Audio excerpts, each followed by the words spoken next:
Rodriguez Show on the nextgenusa.com. As you all know, we're sensorless TV, so we can say whatever we want, however we want to say it. Tonight, I want to welcome Mikey from the East Coast, Mike Sheriff. Of course, we got Steamboat Willie, Trump lover and supporter. And tonight's guest, we have Greg Rath, somebody that I met during my campaign trail, who I think very highly of, and I would love for him to come back and run again. How you doing tonight, sir? Hi, good to be here. Thanks, son. Good to see everybody. Nice to see you, sir. So what's new? Just laying low, enjoying life, and pay off a few campaign debts and moving on with life here. Yeah. Well, Tony, go ahead. Go ahead. No, yeah, I just wanted to. I know Greg's book is selling, 9 Lives of a Fighter Pilot. It is selling really, really well. And I bet he doesn't even have a copy. So I'm going to hand him my second copy through the screen so we can reminisce together. All right. Ready? That sounds like a great plan. So I want to start off real quick. There you got it. Thank you, Will. Thank you. I want to start off real quick talking about the Marine Corps, sir. The events that happened in the last couple of days, the commanding general kind of just walking away. Well, there's some issues right now. Just to recap a little bit about my career, joined in 72, went active duty in 75, finished a 30-year career in 2004 as a military jet fighter pilot, flew the F-4 Phantom and the F-18 Hornet. And then went into the airline business, flew for JetBlue, and then got into politics, as you know. But the military today, there's some issues that need to be cleaned up inside the ranks. And I wish I was back in there and kind of give these guys a straight and narrow on which way to go. You know, I find myself thinking similar thoughts, but then I remembered why I retired, because they were going in that direction then. And not that I'm a Vietnam veteran, but I was an old soldier, and I believe in basic stuff. You know, discipline is important if we're going to go to combat. This new, I don't want to say totally woke military, but it's heading in that direction. It is getting to the point where, you know, I can only imagine going to combat. First of all, having to charge our Humvees, you know, somewhere in the desert. Second of all, having our soldiers, you can't talk to me that way. You can't shoot those bullets at me because it's not right kind of mentality. Yes, sir. It steers away from, you know, from what I went through and what you went through, definitely, right? Yeah, it's hard to watch what's going on. It's really sad. And you're starting to see also a lot of recruiting issues. They're having trouble making their quotas to get people to join. So something's got to give, but you got to get back to the basics: discipline. I mean, we're trained to win wars, kill people along the way, and this wokeness just is not going to work. And I saw it in the, I think it was the early 90s. They tried to bring women into jet fighters, and they pushed them. It was too early. And unfortunately, 2 or 3 of these young ladies killed themselves, a couple in an F-14 Tomcat in the Navy. And they were just trying to push that too much. And finally, we backed off and followed the ranks and followed the rules. And we were able to get some really good female fighter pilots. But they're trying to push it. And I think today, with all the wokeness and what's politically correct, it's probably not good. Not probably, but it's not good for the military to fight wars. You just look at China and the way they're training their troops, and they don't care about this wokeness stuff. And that's our number one. So we got a ways to go, and maybe I'm a little concerned with this new chairman coming up.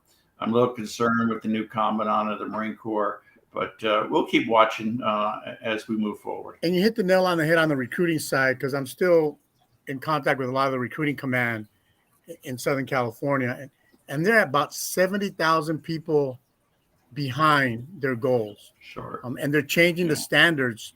I'm not sure about the Marine Corps and the Navy, but I know the Army is.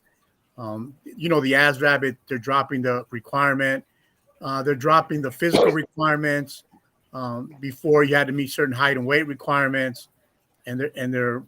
waiving that for people, which is really a bad sign. Yeah, I was in recruiting duty for 3 years back in the late '80s, and it was strict. You had to have a high school diploma, not a GED or anything. A diploma. You got to get 50 or higher on the ASVAB, and it's a curve there. So 50 is not 50. 50 is up higher the curve, and no drugs, no record, and no tattoos on the arms. But everything's kind of changing. They're reducing the. I don't think it's healthy to have a fighting force ready to go to combat against, say, the Chinese army or some other North Korean army, because I'm a little concerned, but I do spend a little time down at Camp Pendleton. I've seen some good things too. The readiness looks good, but I do talk to some of the commanding officers, and their concern is with they're being taught this wokeness on different issues. As you probably know. And things, when you talk about discipline, things as basic as putting your hands in your pocket. Back in my day, and it wasn't that long ago, 2005, you weren't really allowed to do that, right, in uniform. And now it's right. They can clip cell phones on their belts and use the cell phones in formation and things that I never would have thought would have happened to the military, at least on the Army side. Yeah. When I'm at Pendleton, I pick up some of the troops, to give them a ride wherever they need to go, and then I really kind of drill them and try to find out what's going on. And they're not happy. They just want to go and win and fight wars. They don't like all this war. And I don't think anybody really does. I think this is just that push from the far left. Well, it's top down. It's coming right. from the top. It's coming from the commander in chief, who's, as we know, is kind of weak and senile, and then it goes to Chairman Milley, who he's one. Ain't he gone yet? He's someone. It's an embarrassment to my uniform, I can tell you. Yeah. We'll see how this new chairman works out, but I'm still concerned. Well, we should all be concerned because we know what China's doing, we know what Russia's doing. At some point, we're going to have a lot of troops on the ground, whether we want to admit it or not. He just took the defense budget and chopped it up to give stuff to the Ukraine instead of our Navy and our Marine Corps and the Army. We're allowing, and I say we as a nation, we're allowing this senile old man do things that he shouldn't be doing because we elected him. Well, just the other day, he admitted that we were sending cluster bombs to Ukraine because we're running low on ordnance here in our own fort. Colonel, just to interject for a moment, here's the hypocrisy of this administration. Is because in the beginning of his administration, Joe Biden's press secretary said that cluster bombs. Using cluster bombs would be a human rights issue. Yep. That was defined by the Biden administration. Now we're sending them to Ukraine. Joe Biden is not a friend of Ukraine. I don't care what he says. Yeah, it was Jen Psaki. Right. She said that, and now a year and a half later, we're sending cluster bombs. The biggest problem with cluster bombs is, although they're very effective, there's several of those little bomblets that don't go off, so they're stuck in the ground. And then later, these kids, after the war, these kids are walking around and boom, they lose a leg or two. So that's the problem with those. Well, it used to be like landmines too back in the day. Yeah. It's sad the path we continue to take. I don't know what has to happen for the people to really wake up and start choosing people that really care about what they do, not people that are trying to make a buck out of the taxpayers' money, or unions or special interest groups. We both ran against people that won, and we know that they're both on the take from people out there, and they don't really stand for what they promised they were going to stand for during the election. So, well, the issue with Ukraine, since you brought it up, is there's no talk of peace. There's that Biden or someone's got to, hey, let's get these guys together. Let's talk. The only person, they're just Colonel, the only person that has said that he can do that within 24 to 48 hours is Donald Trump. and I believe him. Correct. Well, I do too. He's a man of his word in that sense, right? He's going to stick to his guns, Right. and he will force a conversation, at least between those two, where I hate to say it, Mr. Biden, or the chairman, as I refer to him as, he's not going to do anything. He's not. He's just going to appease whatever No. benefits him and his family and his interest groups. Plus, who's running the show that's got their hand up his butt because he's not. Well, Mike's right, and Tony's right, and Colonel Rass is right. But before I get into Colonel Rass' book, Tony, I want to say you and I had a discussion last night about the recruitment and the wokeness in the military. Yes, we did, sir.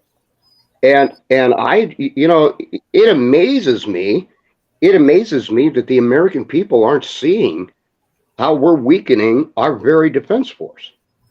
I don't get it.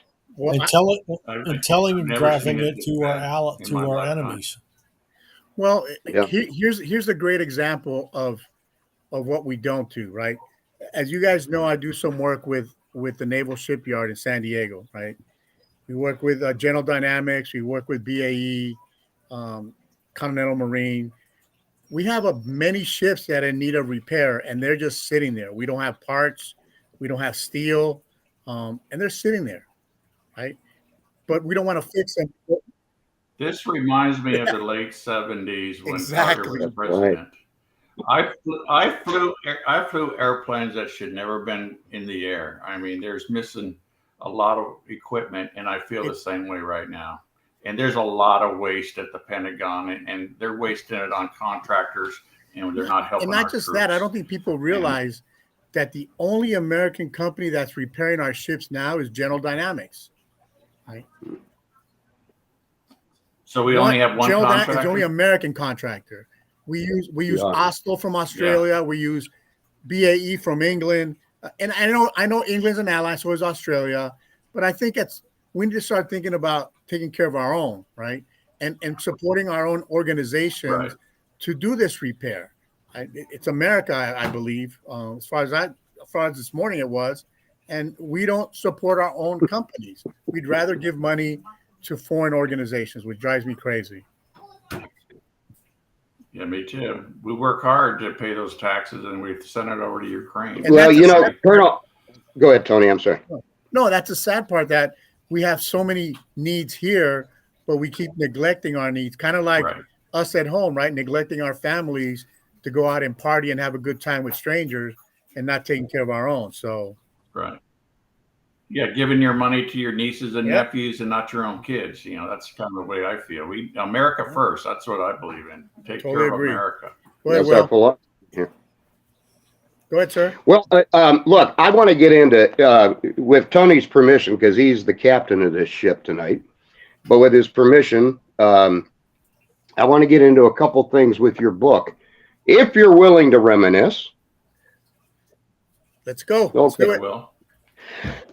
Okay, so in chapter 31 of your book, and I just gave you a copy, you were talking about May 27th, 1991, when Lieutenant Colonel Cushing took command of the VMFA 314, a single-seat FA-18 squadron, and you assumed the executive officer position. Reminisce about that a little bit. What did that entail? Because I know eventually after that you went to the White House. Yeah, what happened is in 1990 I flew combat in Desert Storm, 75 combat missions. We flew out of Shakiza base in Bahrain. And at the end of the war, Lieutenant Colonel Cushing that you mentioned was taking over the squadron, the Black Knights 314, and a squadron of F-18s is 12 aircraft, about 20 pilots, and about 150 maintenance and administrative people that take care of the squadron and take care of the aircraft.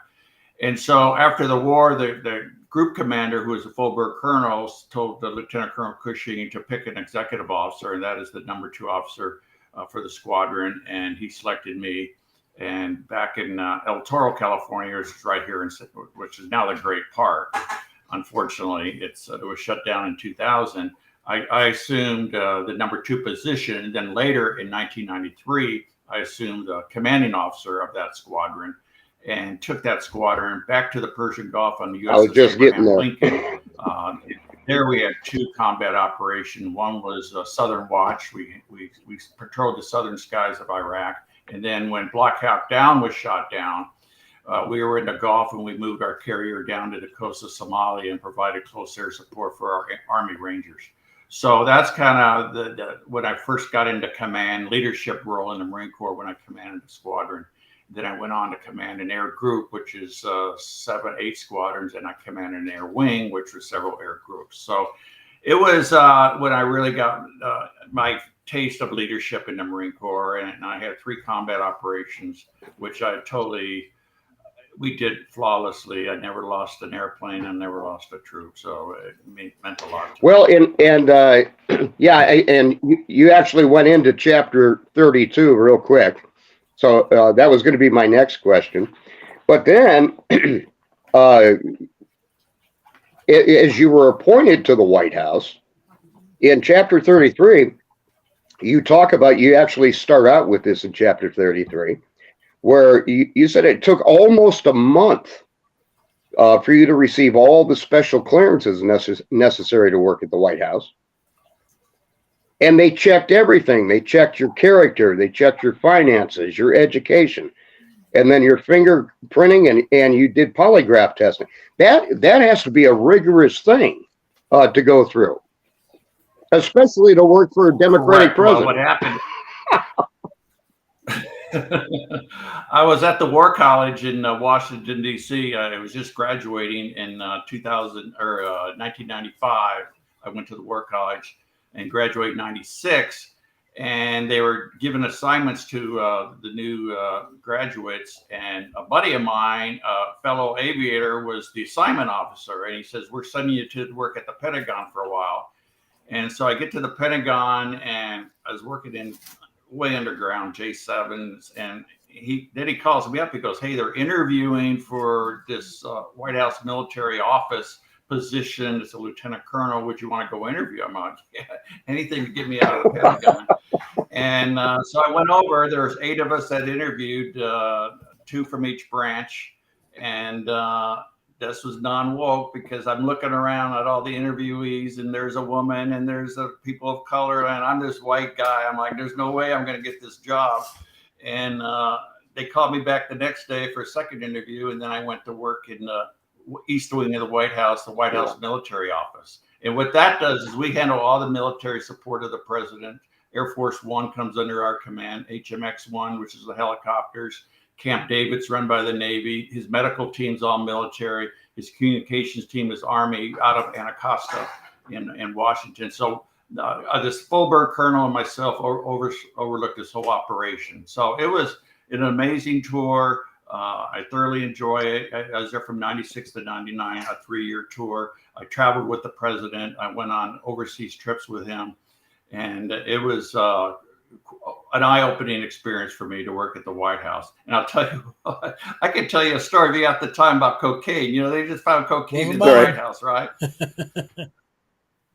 Right. So when I was there, like you said, you got to go through all this background. They checked my neighbors. They checked my financial records. They checked everything, you know. And it took a month to get, it's called a Yankee White clearance. And you get a Yankee White, you can come and go in the White House.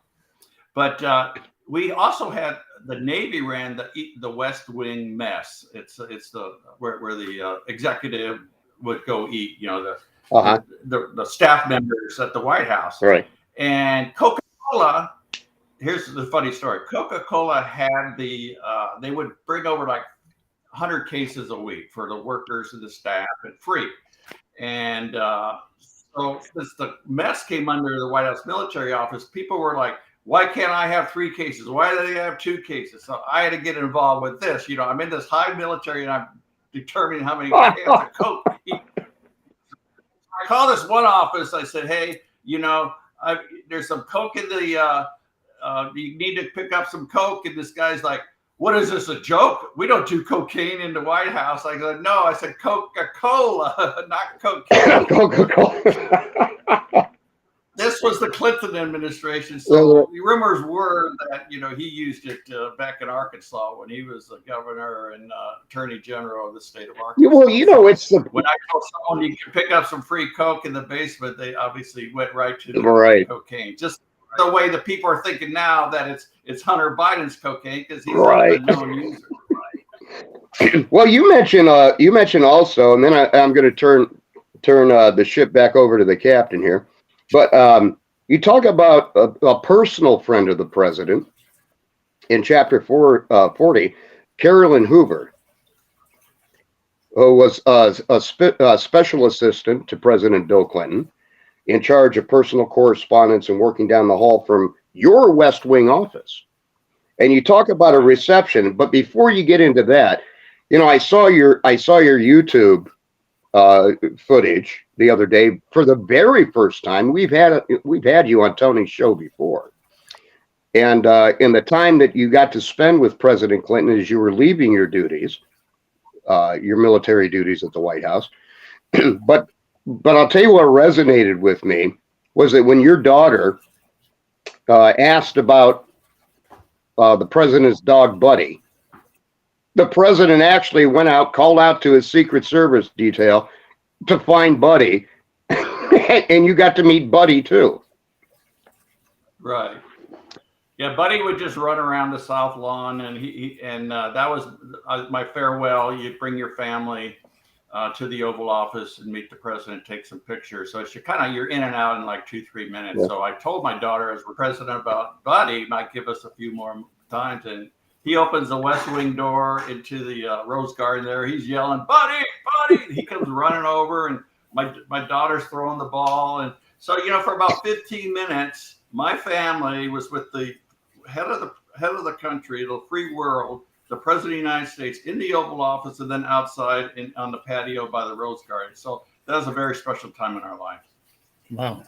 Yeah, that was awesome. That's definitely awesome. It was a great experience for your family. Yeah. Oh, yeah. Not everybody gets to do that. But on a side note, your USS Lincoln is in port in Coronado right now. Oh, it is? Yes, it is. CVN 72. Yep, in for repairs. Yeah, I got a couple hundred landings on that carrier. She's a beauty. Let me tell you, she's a beauty. I loved it. We had a great squadron. My pilots were amazing. We beat all the Navy guys. It was just a great cruise. 93 to 94. We hit Hawaii, then Hong Kong, and then into Persian Gulf, and then a couple combat tours over there. Like I said earlier, then on the way back, we stopped in Perth, Australia, and then back into Hawaii. So it was great. And the last from Hawaii back, then it was Alameda. We're up in Alameda. It was based. It's now in San Diego, as you just said. But from Hawaii back to Alameda, they had what they call a Tiger Cruise. So my son, who was 16 at the time, flew to Hawaii, and then he did a Tiger Cruise with us for 4 days. And he got his eyes open watching those F-18s and F-14 Tomcats landed on a U.S. aircraft carrier, watching his old man fly. And I don't think it really matters what age. Watching that is amazing. To be on that monstrosity of a ship, you don't really realize the power that we have. We really have a lot of power, and we're allowing the current leadership to just kind of chip away at it and give us away. But let me ask you something, Colonel. What do you think about what's happening with the kids, right? Because that's a big thing for me, right? What are your thoughts on that? What do you mean? No, kids in general, how the government is trying to kind of separate their children from their parents. Well, yeah, something's going on in this country. I'm really, really uncomfortable. And I'm even, putting away food, canned goods and everything because, I think China is ready to take over the world, at some point. But what they're doing to our children, what we saw all through COVID with, they have plastics around their desk at school and somewhere like in little tents. And they just went through a rough time. And now the government is, first of all, they have the kids K through 12. Now they're trying to get pre-K, 2 or 3 years of to indoctrinate them more. It's not because they want to help pay for it. They want to indoctrinate these young kids and all this trans stuff and LB. I don't even know what all the letters mean anymore. A through Z, Colonel. Yeah, LBGTQAI plus. I don't think it's healthy. I know it's not healthy for the children. And the internet and all these applications on their phones. And, I didn't get enough likes. I didn't get enough hearts. It's not healthy for these children. So, the parents have to step in and say enough's enough. Well, and the problem is, Colonel, as Tony was pointing out, the problem is parents have to literally take the initiative on this thing.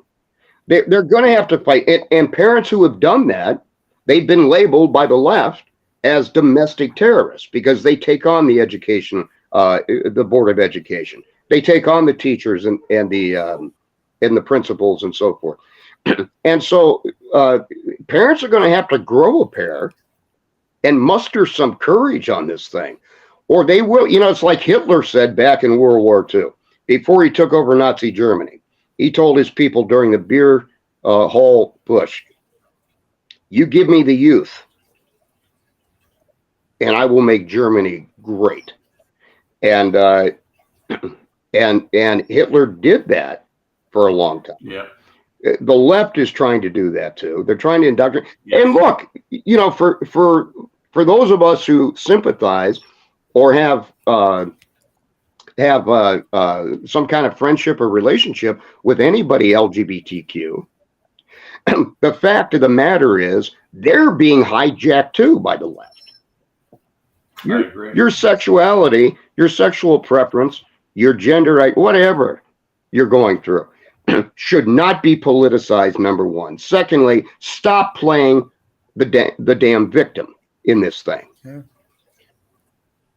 And when I grew up, your sexuality was very private. It's supposed to be. Did your thing. It's supposed to be. It's supposed to be private. You're not supposed to be out there publicizing bare ass on a parade or something. It's funny. I don't know about you, sir, but I serve with a lot of LGBTQ people in the Army. And none of us really gave a crap, right? Because it wasn't, I didn't go to my platoon and say, hey, guys, tonight I'm going to hang out with my wife and we're going to do the dirty deed or whatever. You didn't discuss things. Nobody cared. And then from 2018 on, it seems like we have to care what you do in your bedroom. We have to care what you do with your partner. We have to care who your partner is. Things that really don't. Well, I was in for 30 years. I did not know anybody's sexuality. I suspected a couple of guys may be gay here or there, but it never came out. No. If that's what they did it in their private time. Yeah. And now it's like, you got to be open with everything. I don't want to know what you do. Leave me alone. I don't want to advertise anything. I just want to go home. Right. But I think Will's right. I don't know if you heard about the incident in Glendale a couple of weeks ago where parents finally got fed up. Even though Glendale Unified has been teaching this nonsense for over a year, they finally got fed up and they went to the school board.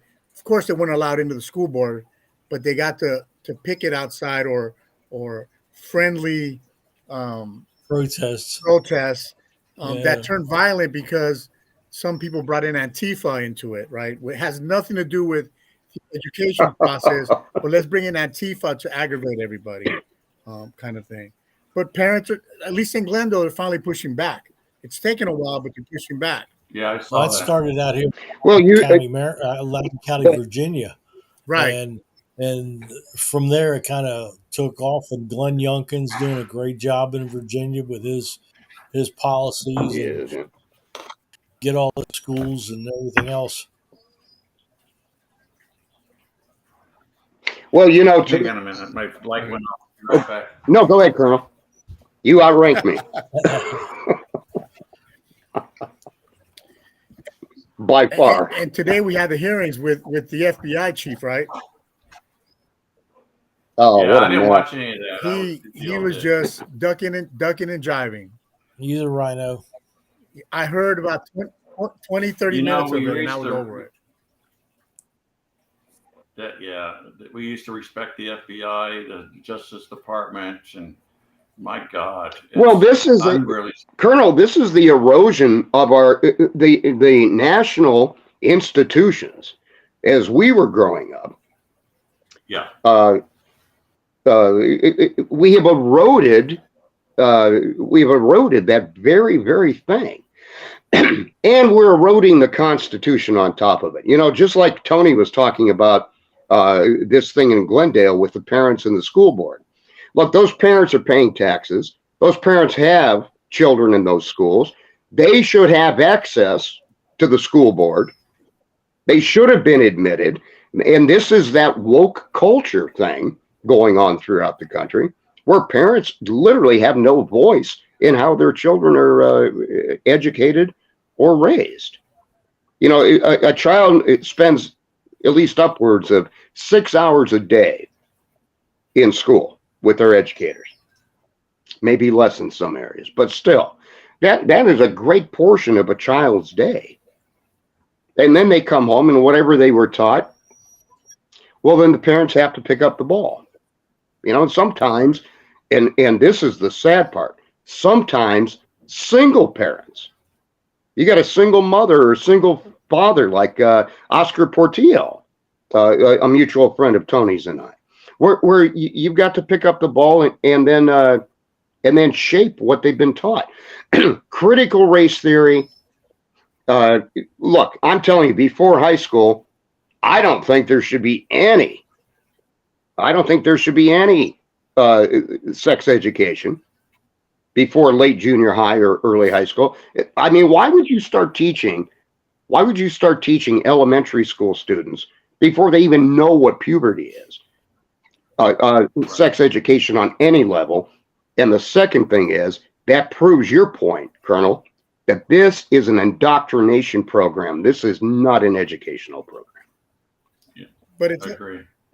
No, it was junior high before we. And got you had to into get that in permission our from your days. mom, right? Mom and dad.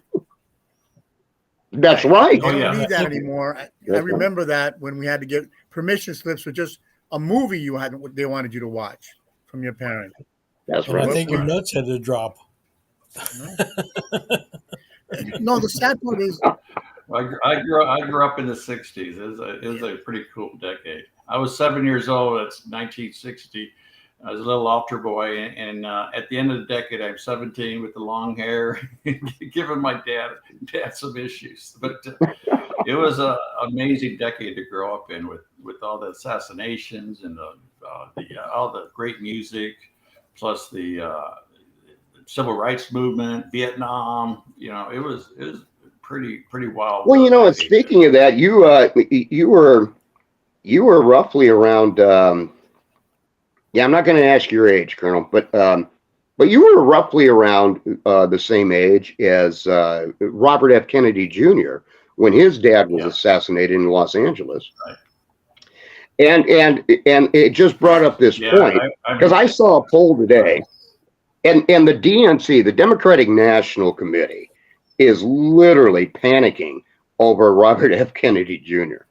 because he really has become, in my opinion anyway, he's become the Donald Trump of the Democratic Party. He's going to rabble rouse and tear that party apart until it gets whooped back into shape.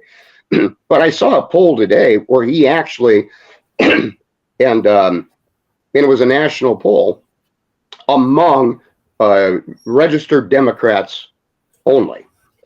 And the respondents replied 49 in favor of Robert F. Kennedy Jr., 44 in favor of Joe Biden.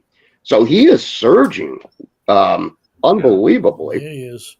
And Donald Trump's poll numbers, they just keep going up too. So this is going to be probably this is going to be one of the most interesting races of my lifetime. But I'm sure they're more worried about Biden. You know, they have to have someone on deck when that guy keels over, and they don't have any. They don't want RFK Jr. I think they're trying to groom Gavin Newsom. Well, everybody agrees. But I don't think Biden's going to make it. I mean, he's barely hanging on. I don't know if you saw the other night Trump was at a fight in Las Vegas, and he was. Oh yeah, the UFC. Yep. Yeah, UFC fight. Yeah, he was like the star of the show. Everyone's high five on him, and then they show a picture of Biden walking in the sand, pulling his little lawn chair. Yeah, it looked terrible. This is our leader. I'm like, God. Then he missed the dinner last night, the NATO dinner, because he was too tired. Yeah. Come on. And claimed he had more work to Yeah, do. this is not presidential. This Well, thing. even Oh my. and again, I hold his wife responsible for a lot of this, because if you care about somebody, you wouldn't allow them to be seen this way. You would take care of your husband or your spouse. What is she doing? Yeah. My wife keeps saying that. Where is Yeah. Mrs. Biden? Why is she pulling him back? But they just love that power. And when I was at the White House, you saw that with Hillary. She was the first lady, and she hadn't been into politics. Like, you could just tell she loves that power. Yeah. And off she went to be a senator, and then as a presidential candidate. But it's very addictive. And to get back to my time at the White House there, that power, I had to get out of there after 3 years. I had to leave, because everyone's basically kissing your ass and everything else. And wherever you fly Air Force One, you got a motorcade waiting for you. You're staying at the best hotels around the world. It's very addicting. And I was offered to stay another 2 years, and I said no. I got to get back to flying airplanes. That's my gig. And I got air group here in San Diego. And I got the hell out of there, because it could just swallow you up. You see, like AOC, this cute little girl, this little waitress, and now she loves that power more than anything, and she'll keep on running and running. Instead of, some people say, "Oh, I'll do 2-3 terms and I'll go back to my job," which way it's supposed to be. But once they get there, they're not going to leave. They're not going to leave. And they'll do everything. You saw that when I ran for Congress this last time. Young Kim, she would not lose her seat, and she just lied and cheated and did everything to keep her post. And for her, it won, but she's got to live with that. But a lot of people don't mind living with being just false people. Speaking of Young Kim, there's a billboard on the 5 near City of Commerce about her promise during a campaign about pushing for term limits. And that's something that I've discussed on the show numerous times already. But it shows you the ignorance of people running for office and the voter not knowing what it takes to enforce term limits, right? A congressperson can't just do it. You just can't say, I'm going to push the term limit, because you don't have the authority to do that. It takes 36 states to agree to do that. Yep. Yeah, to have a Right. constitutional amendment, because back then the Congress, Newt Gingrich's Congress, tried that. They passed it, but then it was declared unconstitutional by the Supreme Court. So, but yeah, Young Kim, but it's the people around her. She loses her position. Yeah. They lose all their positions. Samo, who ran her campaign, spent millions of dollars attacking me, just lies after lies after lies.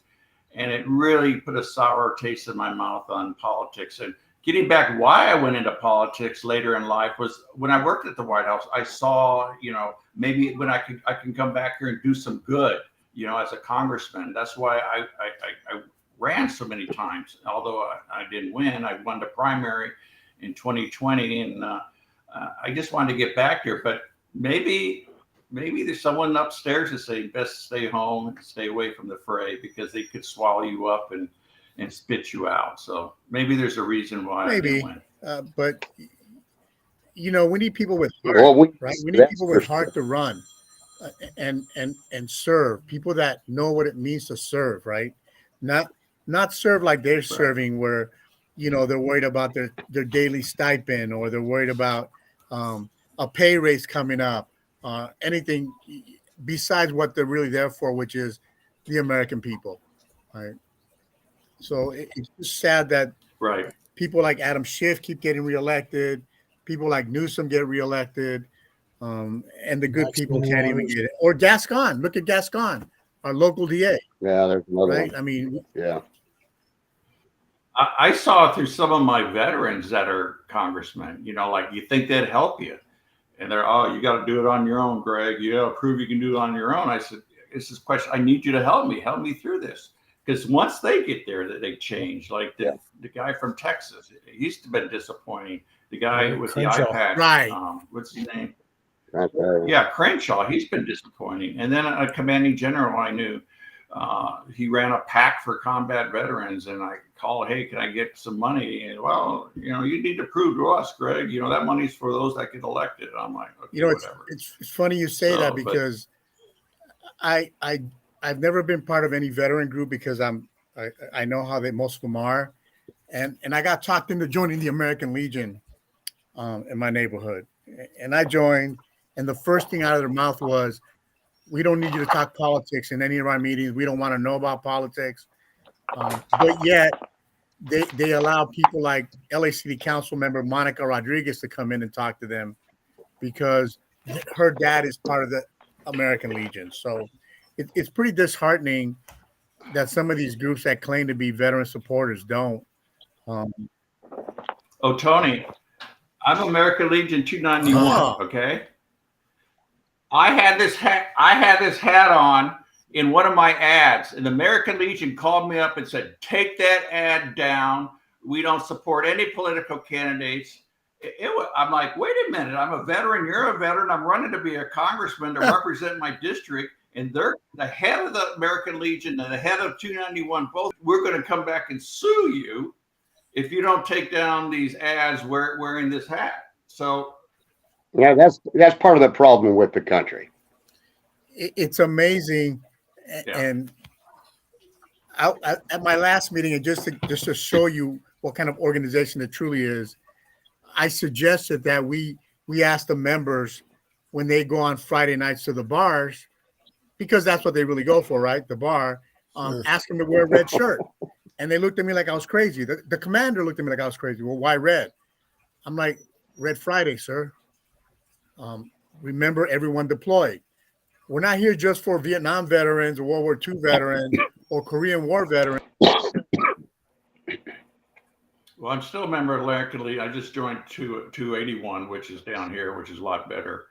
But actually, they had a Top Gun event a couple months ago, and I was their guest, and they were very nice. So it took me a while. I was with Tussler for a while. I was at Newport Beach, and now I'm down here in South Orange County in Mission Viejo, American Legion. So that's good. But you're right. They got too many rules, and you would think they would really support their veterans running for political office. But in any organization, you have those in the left and you have those in the right. So they just want to keep the politics out of it. Also, I remember our Elks Lodge, and I was there. I need signatures, so many signatures to get on the ballot. So I was asking people, you can't do this in here. Take that out of here. I'm like, but I'm your mayor here, the mayor of the city. You would think you want to help me out, but no. I learned how it works, and it has its own way of doing things. Let's put it that way. All these organizations. Yeah, and it is the bloodiest. It is the bloodiest contact sport in the United States. Gentlemen, this is kind of embarrassing. But my phone is about to die. So I'm gonna have to leave it up to all three guys on this program that outrank me: Tony Rodriguez, Mike Riker, former detective from Prince George's County, and Colonel Greg Raths of the United States Marine Corps and Top Gun fighter pilot. And I also want to salute each one of your first ladies: Sheila Rodriguez, Roxanne Riker, and Lucy Raths, and my own first lady, Allison Bork. They keep us in check. They absolutely do. And they must yeah, my phone's. I think the Democrats got into my phone. Well, Greg fell out. So anyway, Greg got off. And it's funny because I'm also a colonel, a Kentucky colonel. You're a Kentucky colonel. The first time I heard of that was about 15 years ago. Ah. Well, wasn't Harlan Sanders a Kentucky colonel too? He was. There are a whole list of celebrities that are. Yeah. They got so many. And that's your tell us about your birthday fundraiser. Well, actually, they put the birthday fundraiser out there because I falsified my birth date. And I put it out there, and it was for $200. It goes to Kentucky Colonels, and what they do is they support all over the area, not just Kentucky. But if you had a flood in your neighborhood, the Kentucky Colonels would help fund some of the stuff that you may need for that. So it's a charitable organization, but it's also the highest ranking civilian honor from the state of Kentucky. Wow. Hey, Tony, do you got me? I got you, sir. Okay, I'm sorry, I lost connection. No, no worries. No worries. We were just talking about the Kentucky Colonels while you were gone. So, back to more of a serious thing. What do you think we need to do in California specifically to get people to start thinking about reality instead of the fantasy world they live in? Because in California, we have enough oil, right, and gas to support pretty much 50% of the nation, I would think, right? Yep. And it's untapped because of all this, climate nonsense that they're talking about. What do we have to get people to wake up to that? Because I think the message is just not getting out to everyone, right? Or the message they're getting is, and I hate to use this word, half-assed message through social media where it's not real accurate. It's whatever they want you to hear. What we have to do, because I'm finding that when I'm out there speaking to parents and families, they don't have a clue half the time of what's really going on. They don't realize that we got the biggest oil reserves underneath the ground in North Dakota, South Dakota, the border of Canada, that more than Saudi Arabia's got. Yeah, the Monterey Shell south of San Francisco is the biggest deposit here in the United States, and they can't touch it. Think of all the union jobs they could have with that. But to answer your question with California, man, I don't know if it's recoverable anytime soon. It's gone so far left. Today at the legislature, it didn't even get out of committee to send these sex offenders with little girls, make it a one strike crime. Where, on the 3 strikes things, they said, well, maybe they can be rehabilitated and stuff. What are they talking about? These are guys having sex with 8-year-old little girls and keeping this sex traffic alive here in the United States. This is California legislature. And they're the same ones that want to give 9-year-old kids the right to change their sex without talking to your parents. So, right. I mean, but like I'm a grandparent. I don't have kids in school. I have grandkids in school, and I don't understand why parents can't see that. That's what boggles my mind. Why would parents not say, "Wait a minute, no, trafficking children is trafficking anybody's wrong, but children, that's another level when you're dealing with little kids, right?" I think because they don't see it. If it's not in their little realm of their life, they don't see it, so they're not concerned about it. That's kind of the way I feel. And as these young kids come across the border, they're picked up and trafficked. So it's kind of out of their fear of their daily life schedule. And that's why we have to have representatives in Sacramento to say, hey, this exists, and we're going to hammer these guys that do this. And unfortunately, it didn't even get out of committee. I think it passed the California Senate. It passed the Senate. But it didn't even get out of committee, and word is Gavin Newsom may step in, and I think he has to step in and say, hey, no, this is, if you're going to have sex with a young girl, you're going to wait for a long, long time. Right now it's 4 years. Give me a break.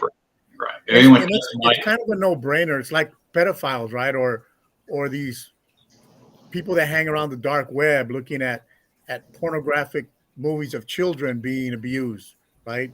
It's kind of like a slap in the hand, and then move on, do it again.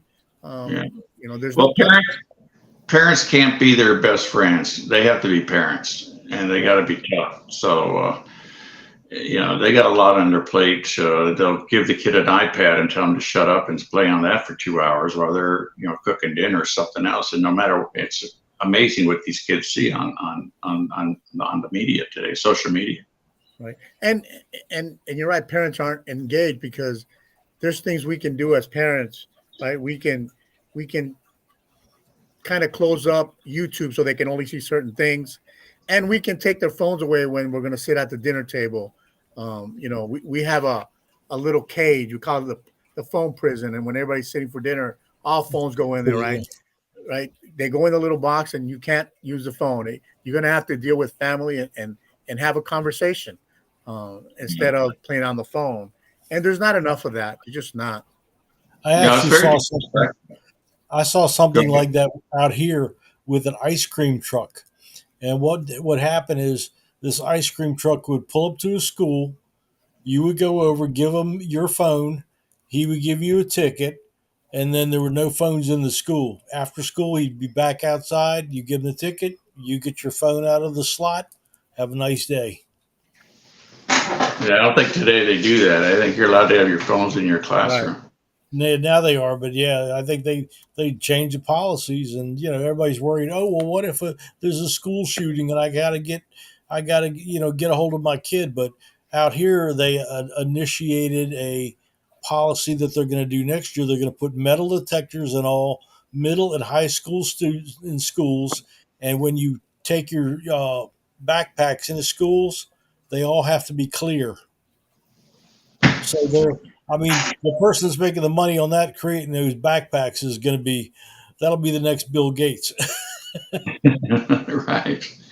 Actually, they do have backpacks now with gun or bullet protections in the backpacks. I've seen some of those. Sad. That's really sad if you think about it. Right? It is. I mean, we've been in situations, you and I, that we're worried about the enemy shooting at us, not our neighbor. Right. Yeah. So, and I think, and I hear a lot when I'm talking. I spoke a couple of weeks ago at a Republican event, and I hear a lot about parents have to work 2 jobs and they're tired and exhausted. And my response to that is, you chose to be a parent. So if you can only sleep 1 hour a night because you got to be a parent, the other 23, then you're a parent 23 hours. Right? I agree. There's no excuse that you're tired. You chose to be a parent. It wasn't an accident for the most part. This is what you wanted, but we don't want to be responsible. So we want to hand them the phone instead of the latchkey kids from the 70s and 80s. You just want to hand you a phone and here, learn from somebody else that really just teaching you all the bad things in life and not the good things in life. And how many kids do you see riding bicycles around your neighborhood anymore? No. When I was a kid, I rode mine from my house all the way to Andrews Air Force Base. And I was like, that's what we did. And then you go find your buddies. You go find the house with all the bikes in front of the house. That's where your buddies are. Right. Yep. And it's funny. I was sharing a story with Will about when I was a kid. I lived in Puerto Rico for most of my young life, and and my excitement was riding my bike, climbing trees, grabbing fruit. We didn't watch TV. When I came to the U.S., it was like a wake up call. What the heck? Nobody likes to play outside. Everybody wants to just hang out. So it was a culture shock for me. My mom would kick us out of the house in the morning. She'd come back when the sun goes down. We go to the swimming pool. We go ride our bikes, mow some lawns, deliver some handbills, and deliver some newspapers. And then that's the way it was. But hey, my granddaughter just walked in. Come here. Yeah, I mean, when I was a kid, I was 13, and I joined the Civil Air Patrol, and I did that until I became 18 or 17. Hello. And then I went on to the fire department. I had to make up my mind as to which path I wanted to go down. And at 17, I was delivering babies. Now you look at a 17-year-old and go, what are you going to do? Well, I'm going to go hang out with my friends. Right. I made a difference. We grew up in a different time. Went back to high school. I want to hand out cigars. It's definitely a different time, and I never thought I would say I miss the old days. But I surely do. There was a lot of respect. People cared about each other. Neighbors knew who they were. I mean, where I live, I had to force myself to meet new neighbors because they don't want to come out. I'm the same way. I get a new neighbor that moves in. I'm knocking on their door. Hey, my name is Mike. I live over here. If you need anything, let me know. I'm a retired policeman, so I kind of keep an eye on the neighborhood. to make sure nothing's going on. And I got a little program on my phone that tells you where the crimes happened. Right. We won, Citizens and app. that was like in January, and that was a theft like down the street from me, and that was it. Well, you're not in LA, so it goes off in LA all the time. Oh yeah, I bet. Well, it's funny because right across the street on the other side of the highway, the whole neighborhood's lit up with stuff. But in this one, there's none. Nothing. Yeah. LA is pretty bad. We opened up a new office near the Rampart police station. I know you don't know where that is, Mikey, but I got a friend Rampart, that used to work there. Rampart is known for a lot of violence and crime, and it hasn't changed. Yep. It has not changed. And it's sad. We have cameras on our office, and every desk has a monitor to see who's coming to the door, and the door's kept locked at all times. Is that right? Yeah. And They're giving discounts out here now, $100 if you get like a Ring doorbell. So they're trying to get the whole neighborhood saturated with cameras and stuff, so that if anything happens, boop, you got it. And everybody's going, "That's an invasion of privacy." No, your ass is out on the street. There you go. in LA, especially, crime is really high. I don't know about Orange County or Mission Viejo, but crime is crazy here. Half the time, the police don't even respond Right. out here No, because That's because they're of underfunded. underfunded, undermanned.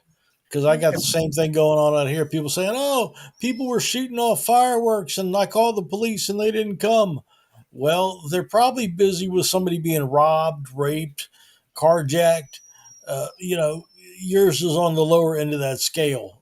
But and it's also a sign of the times, right? Police officers are afraid. Yeah, they got to cover their ass. Yeah, they're Right. more worried about, what if I do this, what can happen to my career, right? And I don't blame them. Reliability. I don't blame them, right? I mean, it's crazy that they're not protected like they used to be protected, so that we could sleep at night. People forget, kind of like people forget about the military, right? We stand watch so everybody can sleep at night. Right? Officers do the same thing. Firemen do the same thing. They stand watch in the streets so that we can sleep at night or we can go for a walk at night, and not feel threatened, right? So it's just crazy what's happened to our republic. I'm out of words. I'm lost for words sometimes. And listening to people talk to me about how horrible the country is, and my response is, unless you live in a third world country, you have nothing to say about this country because you don't know how good we have it. I tell people, they say, we don't like this. I say, well, do something about it. I said, the police department's hiring, the dispatchers are hiring. I said, get a job, good pay, good benefits, and propel yourself. And some people listen and they go, really? Yeah, you'll get a take home car. You don't have to pay insurance on it. You don't have to pay for the gas. You can use it in the county when you're off duty. And they're going, really? Yeah, really. Hey, LA, they can't hire anybody here, so they're offering a $25,000 stipend to find you a home in LA if you come from another state. That's For how for LAPD. Mm-hmm. Yeah, I know they're really short of officers. They're losing them left and right. They're just going somewhere else. My guys are starting off like at 77,000 and like a $5,000 signing bonus. That's almost as much as I made when I retired. And I was like, wow. I think the military is going to go to that. The military will start having signing bonuses or something, but something's got to give. They ought to do like Israel and say, look, when you get out of high school, you serve 2 years in the military, then you can go on to whatever you got to do. Right. I mean, that would be a catch-all. Yeah, good luck with that. Yeah, I know. You get the discipline, you get the education, you get the training. Yeah, and then you get the GI Bill. No, there's no arguing with you there, but the American people would flip out if they did that, right? That's because they're soft. I am a big fan of the draft, so I would say yeah, but that's just me. It won't work. But the crazy part is, with everything that's happening and it's right in front of our faces, we still have people supporting people like Adam Schiff. Adam Schiff just got $3 million for his campaign. How? Right. I saw that. He went to Ukraine. Well, we know, and people just need to wake the hell up. Right. before it's too late. And I'm a firm believer that if in California we don't do something this coming election for California, we're done. I There's know. no coming back. I just talked to Eric Early, who's running for U.S. Senate for that seat.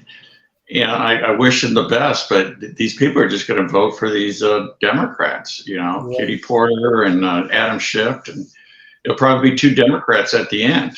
Yeah, either Barbara Lee and Adam Schiff or Adam Schiff and Katie Porter. Right. Steve Garvey jumped in the race, right? Yeah, I heard that. So hopefully I'm hoping good thoughts for Eric because I know him and I want him to win. But it's California, so anything is possible. I hope so. So I want to thank you, sir, for being on the show again. On a personal level, I'm hoping you get back in the game, but I know if you don't, I get it. We need some fighters out there, sir. Well, if I win the lottery tonight, I'm back in. It takes a lot of money, as you know. Right, Remember sir. your Sure friends. All right. Take care of you guys. Thank you, Mike, for tonight. And Steamboat Willie, enjoy your night. Good night, everybody. All right. Thank you for Thanks. tuning into the Tony Thanks, Rodriguez Tony. Show on the NextGenUSA.com.